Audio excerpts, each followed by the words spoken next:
Yan, magandang gabi po sa inyong lahat mga kapalerista. Grabe, pag-usapan natin etong napakagandang pangyayari ngayon kay Pangulong Bongbong Marcos na talaga namang kinaiinggitan ni Sara Duterte.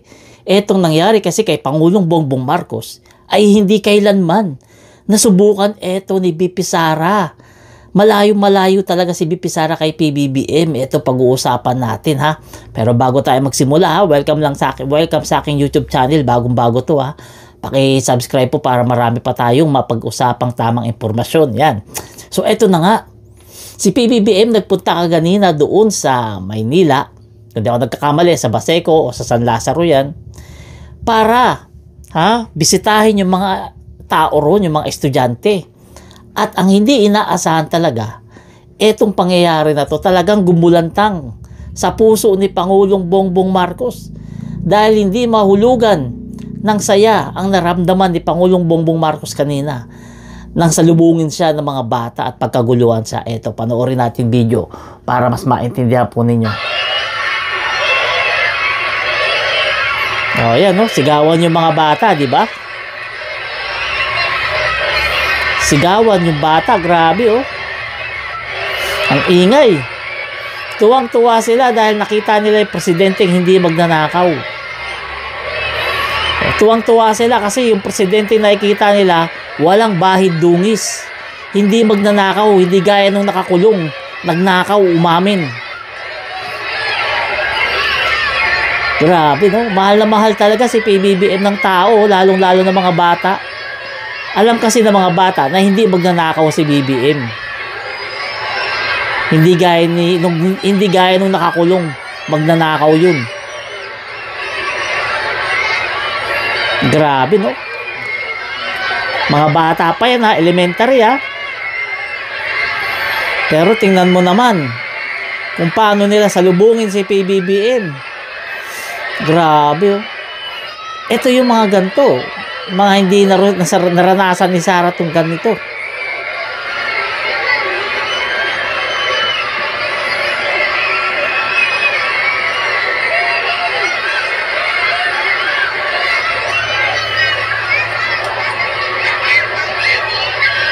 Grabe yung mga bata, no?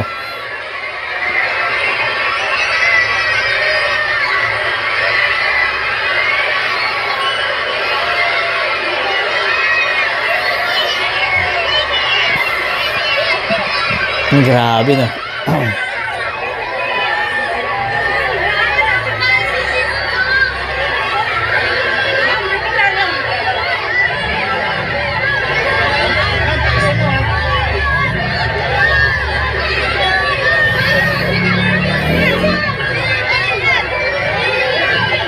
Oh, yung mga bata no, sigaw ng BBM no.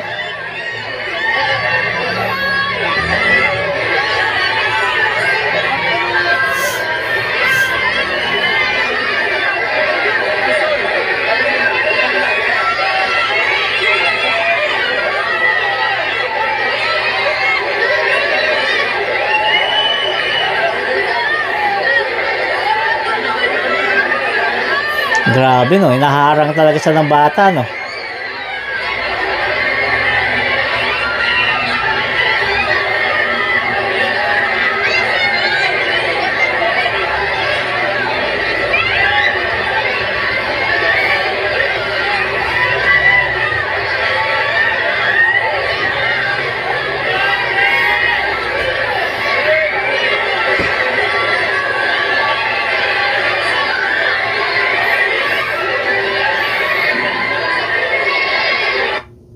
O yan, nakita nyo, ha? May ganyan ba si Sara? Wala! Walang ganyan. Kasi nung nagtrabaho nga siya sa DepEd, ayun, purdoy yung DepEd. Nag-resign siya kasi hindi niya kayang pamunuan ang DepEd. Kita nyo naman yung mga bata, di ba? Walang kamuwang-muwang. Ha? Walang mga kamuwang-muwang na talagang mahal nila si Pangulong Bongbong Marcos.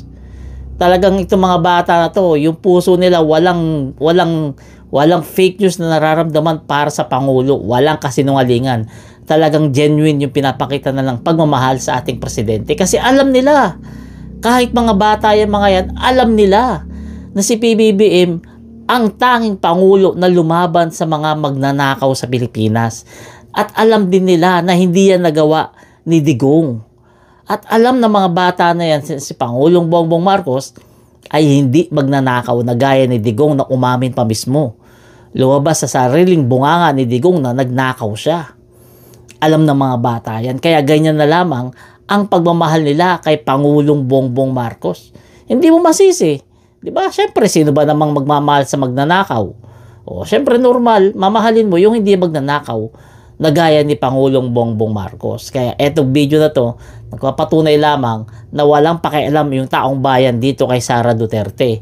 Tanging mga DDS lamang na mga 4,000 ang nangangarap na makaupo bilang presidente etong si BP Inday Sara. Pero majority ng Pilipino, hindi gusto si Sara. Kaya nga, hindi magtagumpay yung mga rally nila kahit yung Iglesia ni Cristo di ba? Pinagtawanan lang, napahiya sila. Ano nangyari? Hindi nila natapos yung 3 days na rally nila. Kasi hanggang 2 araw lang. Kasi alam nila, pangatlo, baka konti na lang talaga pumunta kasi pagod na yung mga tao. Di ba? Pero eto nangyari kay PBBM ngayon, ebidensya yan na hindi dapat siya pabagsakin. Kasi mahal na mahal siya ng mga Pilipino. Lalong-lalo na yung mga bata. Mahal na mahal siya. Kita nyo naman, di ba? Kita nyo, baka sabihin nyo, invento ko lang yung video na yan. Baka sabihin nyo, edit ko lang yan. Totoo po yan na nangyari sa Maynila. Talaga, kung talagang ikaw ay anti-Marcos, masakit talaga yung, masakit sa mata yan. Pag ikaw ay anti-Marcos, allergy ka sa mga ganyang video. Pero syempre, kapag ikaw ay matino at hindi basura na DDS, masaya ka sa video na yan kasi nakikita mo yung mga bata. Malaki ang tiwala, kumpiyansa at pagmamahal kay Pangulong Bongbong Marcos na kailanman ay hindi naranasan ni dating Pangulong Duterte at hindi mararanasan ni BP Inday Sara. Kasi bakit? Dahil yung pamilya Duterte sirang-sira na sa mga Pilipino dahil sa pag-amin ni dating Pangulong Duterte na nagnakaw din siya sa kaban ng bayan. O, di ba? So mga kababayan, huwag niyo pa kalimutan, napaka-subscribe po itong ating YouTube channel, Palerista TV. Pakishare po itong video natin ito para marami pa tayong mapaghatiran ng tamang impormasyon. So, salamat.